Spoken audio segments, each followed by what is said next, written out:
All right, we're talking with Major Dodson. He's starring in the new movie Tyson's Run, which comes out on March 4th. Now, Major, I want you to tell us a little bit about the synopsis of the movie, and then we'll get into some questions. Well, the film is about Tyson Hollerman. He's a 15-year-old boy on the autism spectrum who, of course, he has his difficulties kind of meshing with his father, who he feels is sort of distant, like kind of doesn't understand him. He stays home with his mom and works on his schoolwork. But for the most part, the film is just about him overcoming his challenges to achieve something great. And, it has a lot of family values in it, a lot of themes of perseverance, inspiration, just overcoming difficulties and challenges to achieve a big personal goal. Yeah, and it certainly is an uplifting movie, and we could always use that kind of content right now because I think of the last 2 years, people have been so bogged down with everything that's going on. Oh, yeah. But I want to ask you, what was it that drew you to the movie? How did you get connected with being in Tyson's Run?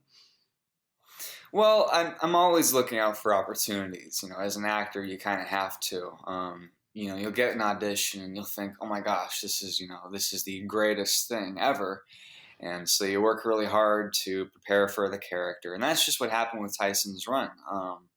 The opportunity came in, and it was a very interesting part to play. I had never really tried anything similar before. And so it took a lot of preparation, and then eventually I went and did the audition here in Los Angeles, and the rest is history. Yeah. As somebody who's on the spectrum, what has it been like to give a platform and a voice to an autistic character in a movie that's going to be, in the big screen? It's been interesting because on some of these other interviews, Kim Bass, the director, he's told some stories about people who have come up to him and told them, "Oh, this has helped me realize I need to be a better father for my kid." They have their own special needs. And another interview I did was with a neurodivergent father, and his two daughters came in, and he was telling me how one of his daughters really identified with Tyson. So seeing and hearing how it's positively affected people to have, and another thing to keep in mind is we're in a much more inclusive time now with casting. Yeah. It's much more diverse, and I see that in this movie. It's very important to have people who are actually on the spectrum portray characters who are on the spectrum. Yeah. It's not the 1980s anymore. You can't really. There are just so many other actors out there and actresses and just people who act who are on the spectrum and who fit these requirements, so to speak. So it's just really cool to see, that people are understanding that. And it makes me feel good. Yeah. And your character, just in watching even the trailer, you can see how your character is, of course, just as capable of accomplishing any level of success as anybody else. And I want to ask, Absolutely. why is that such an important part of the story, and why do you want to highlight that, and not just in your own life, but on the big screen? Well, because I'm almost an example of this. When I was young and first diagnosed, I was very, very quirky. I'll say that. Very precocious. Very, I would find an obsession and I would just run with it, and it would become maybe the focal point of like every single conversation that I'd have with somebody. It would be, "Oh, have you heard this about sharks? Have you heard this about the Titanic? Have you heard this about," what was one of them? Transformers. I had a huge collection of Transformers, and I would be telling people, "Oh yeah, this and that about Optimus Prime," or whatever. Yeah. So yeah, it was just, there's a certain level of personal connection to it, to the character. Before we started taping just a couple of minutes ago, you were saying that you're having to balance schoolwork and obviously balance the movie. Can you tell us a little bit about what your life has been like filming a movie, doing interviews, and also keeping up with schoolwork? Well, I've been homeschooling, I think since I was about 12 years old now, Mm. to kind of support the acting. You have to travel all over the place um, to film things. Tyson's Run was filmed in Atlanta, for example.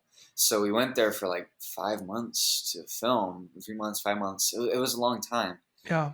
But of course, you can't do that without homeschooling. And I've tried tons of curriculums over the years. I graduated back in January. I'm not in high school anymore. I'm starting to do Yeah. college work.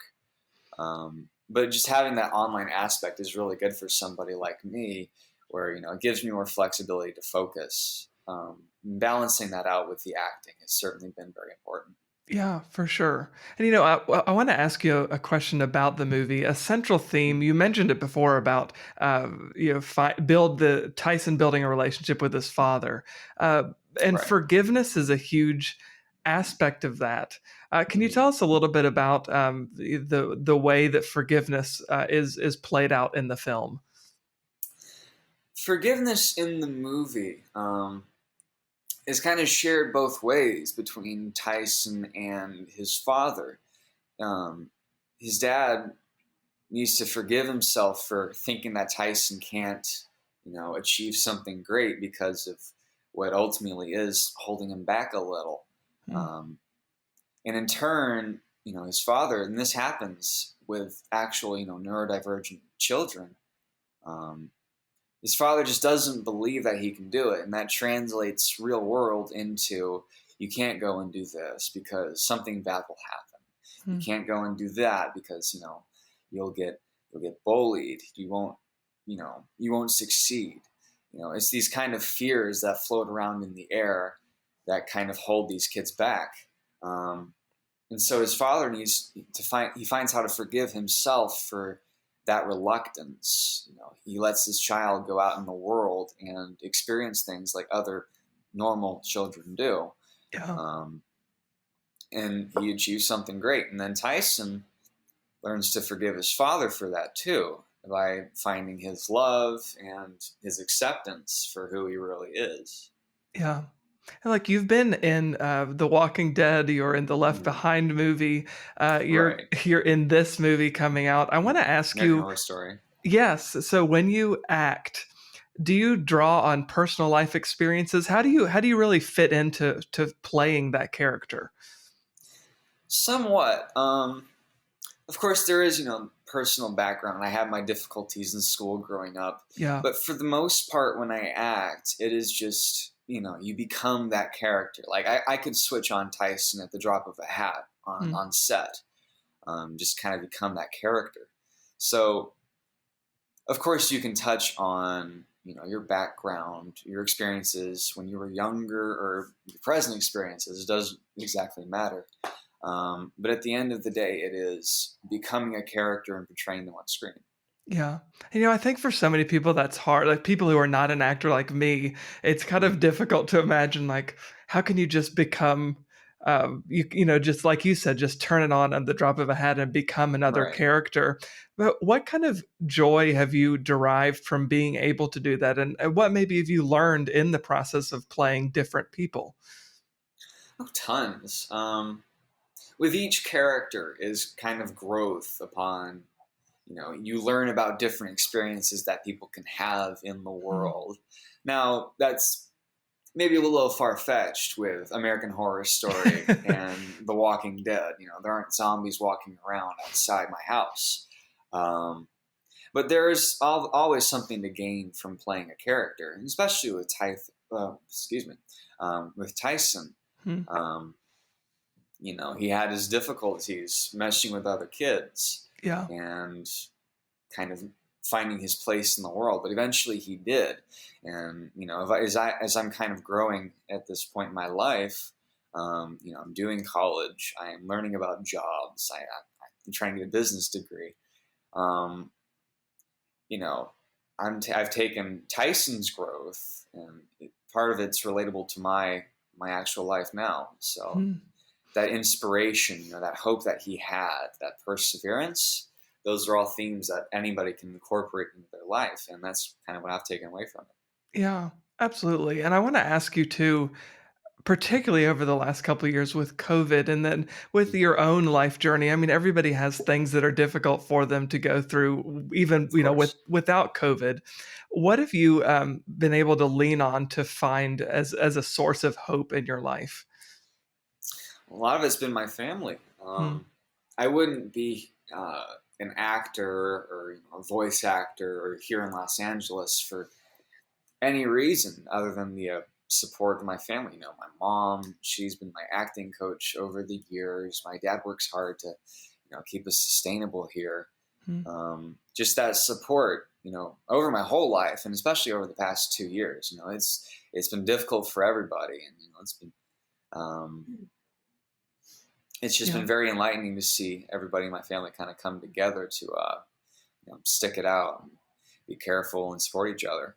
Yeah. I think that's so important to have the support of your family because like you said, it provides such a safety net where you feel loved. And even if you Right. stumble, they're going to help to pick you back up and they're going to move you forward. And I wanted to ask, what do you see as your future in acting? You've been acting for quite some time. Is this Yeah, something about that 10 you want to, years. yeah, do you want to stick with doing that? What else do you want to explore?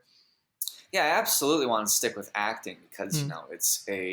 it's a profession that I have some experience in. Yeah. Um, I know how to not embarrass myself in an audition room, for example. That's not exactly a skill that you learn anywhere else. Yeah. Um, but lately, I've been branching out into music. I want to make music, produce music, have an internship at a production studio. I'm kind of just learning how to work with audio. I find Hmm. that very interesting. Like in this room right here, I have a huge stereo setup that takes up like 90% of it. Sometimes I get in little spats. Like earlier, I mentioned my obsessions. Like when I was younger, it was sharks and Transformers, yada yada.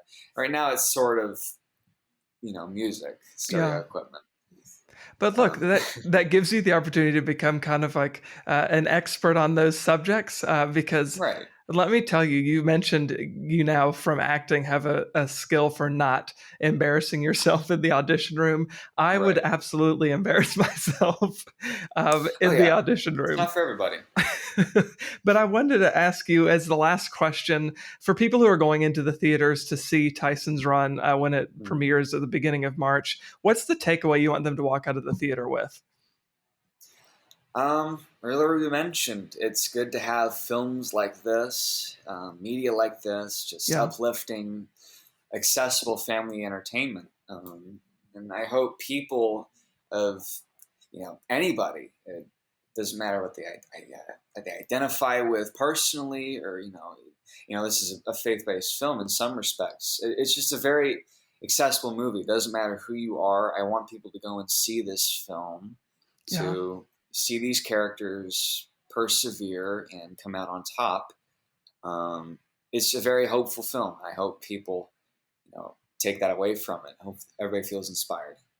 Absolutely. Well, thank you, Major Dodson, for taking a few minutes to talk with us. Again, the movie is Tyson's Run. It'll be out on March 4th. I appreciate you speaking with us at Faithwire. Yeah, thanks for having me.